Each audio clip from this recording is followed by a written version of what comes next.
background.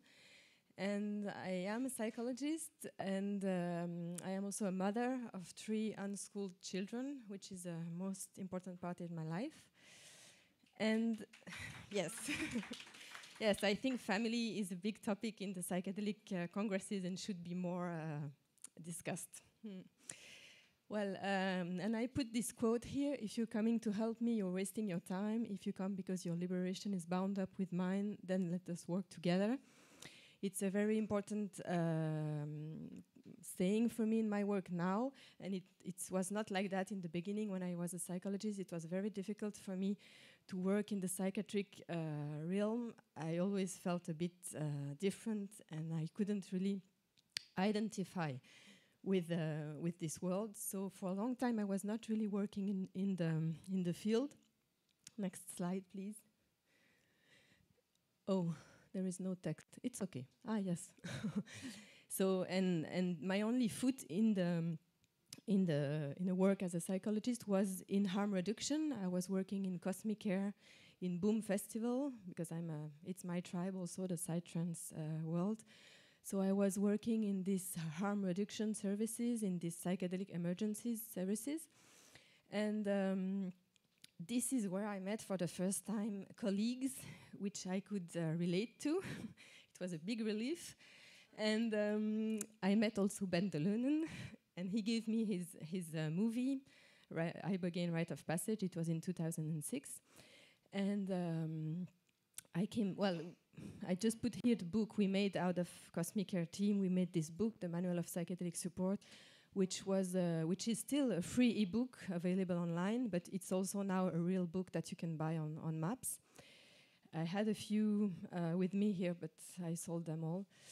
And so I came back to Switzerland after this 2006 experience, and I invited Ben to come, and I was like on the activist side of Iboga, and I made him come, and we made a conference with doctors, and we tried to move things, but nothing moved. So it was on the side for a lot of years. And then 6 years ago, a good friend of mine asked me help for a friend of hers who was a heroin addict. And I said, yes, Iboga is working, very good. So this friend went online and was trying to find a clinic. And it was very far and very expensive for her. So my friend told me, I'm sure you can do it for her. And I said, okay. I called Ben. And Ben said, oh, Svea, wait.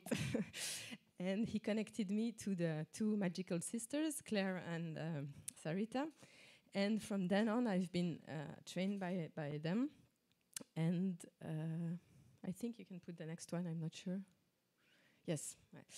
And so it's my path since then is that I have been working with mostly psycho-spiritual crowd, because I guess my background is not in addiction, so I'm not attracting mostly these people, but I also, of course, help people with addictions.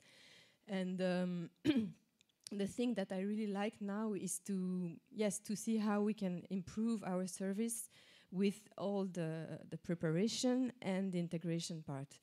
And because, of course, in the beginning I would do only the treatment, and then you see that the people relapse so quickly, it's not interesting. So, and now in this preparation phase and also in this integration phase, I really like to add other psychedelics. It's like if the sacred would open for me a door, and then I have been more confident to work with other psychedelics. And before even using other psychedelics in the preparation phase, what I really like to use is what we call orthomolecular medicine. So you can go to the next slide. And what is orthomolecular medicine? It's just this, the use of large doses of vitamins, minerals, and amino acids. So it's basically all the things we eat every day, but then you take large doses, and it makes a real difference. And it helps the brain biochemistry to really be more balanced. And it's very important in the preparation phase, but it's also interesting in the treatment itself and in the integration phase. And to give you an example, it was a friend, Terence, who is an alcoholic, And I started with him this protocol of orthomolecular supplements. And after a week, only a week of taking different things, but mainly he was like a very restless person. So I gave him a lot of GABA supplements, but also, for example, I advised him to take in the morning a protein shake with the full amino acid profile. So after a week, he could already switch his morning routine of a vodka Red Bull to this shake. And for him, it was a huge change. And then, of course, with all the GABA supplement, he was much more centered, and it was amazing to see that we could have a real conversation, whereas before he would talk all the time. So just with a week of this very natural things. And now in this field, there is also a whole new range of supplements, which are called the nootropics. And these ones are things also mostly natural, but some of them are man-made. But it's very interesting also to enhance cognitivity and memory and concentration. And it can just save people from losing their mind and feeling crazy because they just have losing things. So this is really and it's a fine line between what is natural, what is a drug, and these cognitive enhancers are so amazing. I think we should all know more about it and really educate people about it. Next slide is just the two main books we can use for this this orthomolecular medicine. Well, The Edge Effect is this book by this doctor who made a test, and you can then have an idea about the 4 principal neurotransmitters and which one is your dominance and which one you're also missing. And this book is amazing. This book is an amazing book. You have, of course, all the vitamins, minerals, herbs are explained, but then you have also most of the diseases that are explained and which kind of food supplements or supplements you can take. So it's an amazing book. Yes, just to show you. Sometimes maybe I look like an old lady. I have this box with all my pills. You know, it looks like that. And it's good, you know, because it's like anti-aging stuff, and it's just. I mean, of course, we could say that we can pray on food, and it's going to be already better for the energy of the food. But most of the time, we just eat what we can where we can. And even if you grow your own food, it's not easy even to find the soil which will have enough vitamins and minerals to be in the food and then to be in your plate. So I think this is maybe a bit sad, but this is the way we have to go. Okay, now next topic. I wanted to just give a little help maybe to Richie, Eric Taub. Maybe some of you know him. He created this formula, which was called Taper Aid, and now is called Freedom Formula. And it's only Chinese herbs. And he created this a few years ago. And because he's bad in marketing, this is what he's saying, it's not going out in the world as he would dream. But he has a lot of very interesting testimonies of people who are using this formula to taper down their opiate use, but also to really stop it. And so it's really Chinese herbs that's going to help mainly for the anxiety and for the sleep and for the depression, for a lot of different things. Maybe next one. Yeah, maybe I just leave you to read that testimony.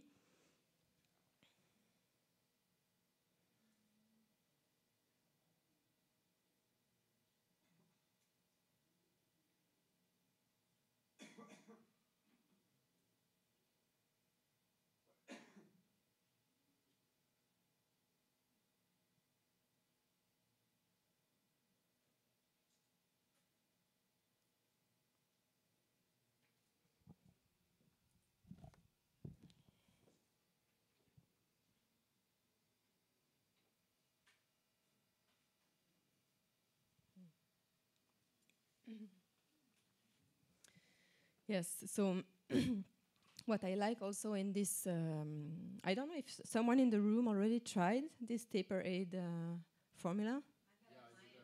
Yes? And you got good results? Yeah? Mm. And it was good. Yes. Yeah. Yes, exactly. To bring doses down and also to yeah, like Roman said, like to detox prior to treatment, and then the treatment can go much further. Mm. Certainly helped a client of ours who was in a period of time off of a long-acting opiate.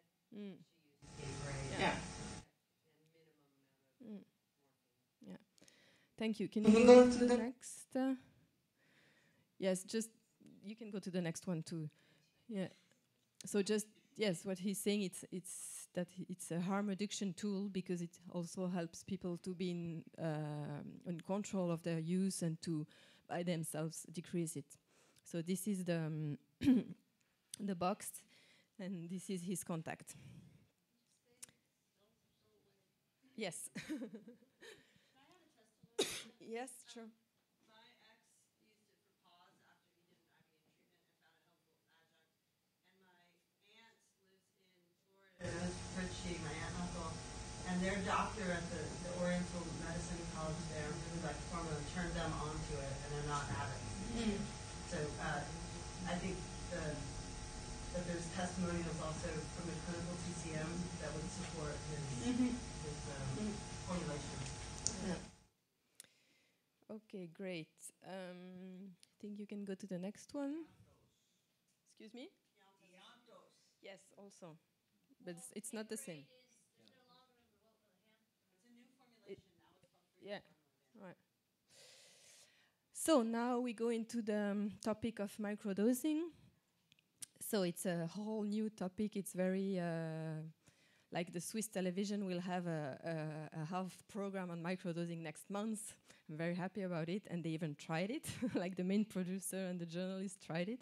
So I think it's a topic which is really now more and more discussed everywhere. And well, the definition of a microdosing is a dosage you don't feel. It's subthreshold.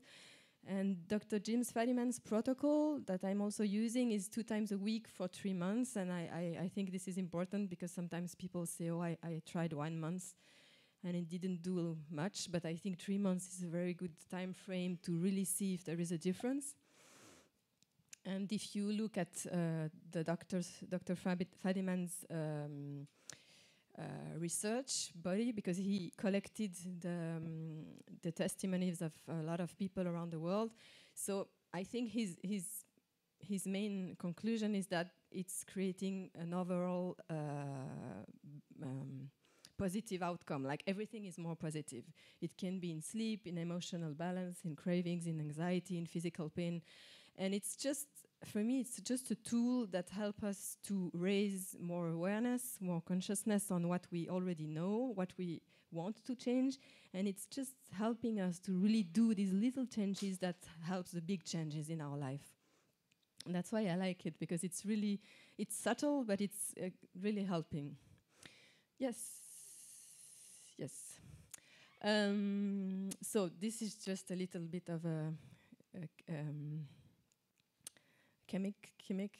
So the classic psychedelics, such as LSD and psilocybin, they share a very similar structure to serotonin, and they work along a similar pathway. You can go to the next one. But unless, like the antidepressants, you know, they will block the reuptake of the serotonin, so you have more serotonin. But in the end, you will have less. So it's really, in the long term, antidepressants are really not good. And the psychedelics, they work much more directly. They mimic serotonin. And what I like is the effect they have. Well, there is this effect of producing more growth and connection and activity. And next slide, please. The amazing things they do is that they help areas of the brain that don't usually communicate to communicate. And they dampen the activity of the default mode network. So imagine your brain who is always thinking this about the past and thinking that about how it's going to be in the future, and you're always ruminating, and yes, like these things that are very automatic. And psychedelics will kind of reduce that and then allows new connections so you can really think differently by also, of course, putting more intention and consciousness on the present. You can go to the next one. Yeah, depression seems linked to this overactive default mode network. And on the opposite, this LSD and psilocybin will help to get out of this network. Next one, please. Yes, a little bit of testimonies. So Karine is the first person I helped with Iboga to get out of opiate addiction 6 years ago. And not long ago, she told me that she was doing LSD microdosing. And when she had some relapse, the LSD microdosing would help her on all levels, on a physical level, to feel less pain, to feel less cramps, belly aches. But it would also give her a much better mood and gives her also this energy. Like one day she would feel really bad, and on a day like that, usually she would not get out of her place and feel even more bad at the end of the day. And that day she took this LSD microdosing, and it gave her the energy to go out, to do her things, and then had a good day.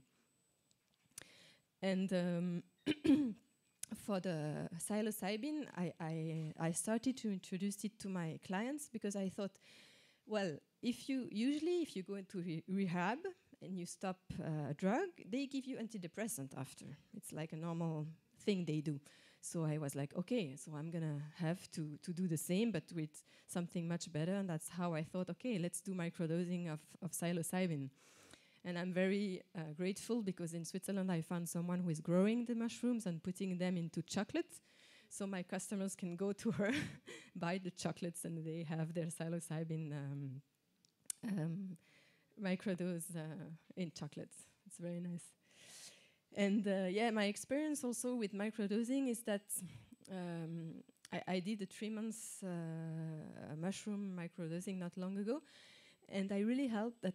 I felt that it really helped to make room for more, of course, to be more strong in what I needed in my life, and also somehow to really, because I had an issue with my partner and his consumption of cannabis. I'm not saying cannabis is bad, it's a sacred plant too, but the way it's done often is not the good way. So it was this triangle, and I didn't like it anymore. And I just saw it was not good for him too, for sure. And it was like as if the mushroom helped me to deal with the spirit of the cannabis, and not to fight it, but to just tell her, please go of our home now. So I really felt that it was like a plant spirit coming in my home to help another plant spirit go. So yes, I really like this experience too. Next one, please. Yes, I wanted, of course, to add a few notes about the microdosing of Iboga. You were supposed to do a talk about it, but then no. So I of course, like also this to help people to prepare for a flood dose. Just a few microdoses for a test dose, but also like to meet the plant spirit before and start the work and really be prepared. And also I have this experience, yes, with one of my clients. He's an alcoholic, so it's not sure he can go to a flood dose. But we started with microdosing Iboga twice a week, and now 3 times a week even. And it helps him tremendously to have more will to really decrease. Because he knows, he really wants it, and he's from an alcoholic family. So it's, and he lives in Switzerland. We have a place, I mean, wine is growing everywhere, and everybody's alcoholic, more or less. And no, but it's everybody's saying that, it's not me. And he's from that part of the country. So, and he really wants to get out of that. And so he's getting really, with the microdosing of the wood, he's really getting in a much more place with much more strength to decrease. He already decreased by half, and already spending some days without alcohol. So it's really, it increased also a lot his self-awareness of the aggressivity he had with alcohol towards his girlfriend. And so we move with that with him, and it's very nice work too. Yes, next one, please. Yes, well, benefits of microdosing for the therapeutic relationship. I just think it helps to open this treatment window much bigger, so we can build a relationship before, in advance. Of course, after the treatment also, it helps to stay in touch with the people sometimes. And it helps to maximize the flood dose. And the thing is, it's also very interesting to see that it's like it's also helping to educate people on drugs, because I remember a guy, Alan, who detoxed with me a year ago from heroin, and I remember a few months ago he told me, "Oh, you know, I took what was it? 2CB. I took 2CB and it really helped me." And he was so ashamed of talking about that because for his family it's a relapse. So I was like, "Oh, great, what happened?" And he was, and again, not long ago, I told him, "You have more 2CB, take it if you feel bad, you know." And I think it's so important and amazing that we can help people be educated about psychedelics and about their amazing powers, and don't put all the drugs in the same bag, you know. So yes, it's really nice. Yes, next slide. Yes, I'm more or less finished. Well, of course, I ask for confidentiality because I work in this special country, Switzerland, where it's Schedule 1. And yes, this website, The Third Wave, is amazing for info on microdosing. And I heard what you say, that we should be providers and not activists, but I am a bit both. And if you want to... yeah. And if you want to help in Switzerland, you're welcome. We are also trying now because in Switzerland we have this amazing law, the law of compassion, that allows doctors to use psychedelics if they want, and if they can prove that the patient has not benefited from any other treatment, then we can use psychedelics for treatments. That's how we have doctors using LSD or MDMA with people. And and now with a doctor and Karl Neher, that maybe some of you know, we are trying to give to start a new request to the Swiss government, and we will see how it works to reopen the subject of Iboga treatment in Switzerland. So it's one way we try to make things move forward legally.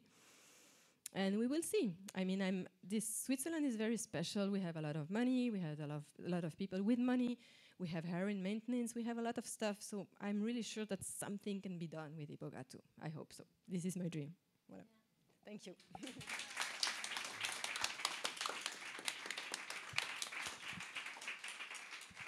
Thank you, Svea. And now I'm going to introduce Mark Winkle, who's an Ibogaine treatment provider working